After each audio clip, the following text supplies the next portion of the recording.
Hi hello എല്ലാവർക്കും and kids സ്റ്റഡിയിലേക്ക് സ്വാഗതം. അപ്പോൾ നമുക്ക് ക്ലാസ് സ്റ്റാർട്ട് ചെയ്താലോ.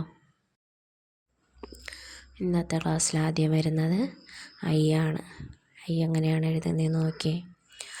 നിങ്ങൾ കൂടെ പറഞ്ഞ് തന്നെ എഴുതണം കേട്ടോ. പറയും എഴുതുകയും വേണം. ഐ കഴിഞ്ഞ് ജെയ്ക്കൊരു ചെറിയ വളവുണ്ട്. നമ്മൾ കുടയൊക്കെ ഇല്ലേ, കുടയുടെ പിടി പോലെ. ജെ കണ്ട, ജെ കെ എഴുതുമ്പം ഒന്ന് ശ്രദ്ധിച്ചോളണേ. ഒരു ചെരിഞ്ഞ രണ്ട് വരകളുണ്ട്, ചെരിച്ച രണ്ട് വരകൾ. ഇവിടെയാണ് ചെരിച്ച രണ്ട് വരകൾ. ഒന്ന് നേരെയുള്ള വര. എൽ, അടുത്തത് എല്ലാണ്. എൽ എളുപ്പമാണ് എഴുതാൻ. നെക്സ്റ്റ് വരുന്നത് എം ആണ്.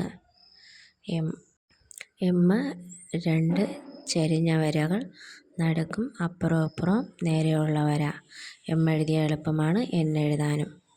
ഇത്രയേ ഉള്ളൂ എൻ. ഇനി ഈ ലെറ്റേഴ്സ് വെച്ചുള്ള പിക്ചറാണ് ഇതിൽ കൊടുത്തിരിക്കുന്നത്, വീഡിയോയിൽ കൊടുത്തിരിക്കുന്നത്. നിങ്ങളത് നോക്കി വരയ്ക്കാൻ ശ്രമിക്കുക, വരച്ച് പഠിക്കുക. അതിലൂടെ നിങ്ങൾക്ക് ലെറ്റേഴ്സ് പഠിക്കാൻ പറ്റും.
അടുത്ത വീഡിയോയുമായി വീണ്ടും കാണാം.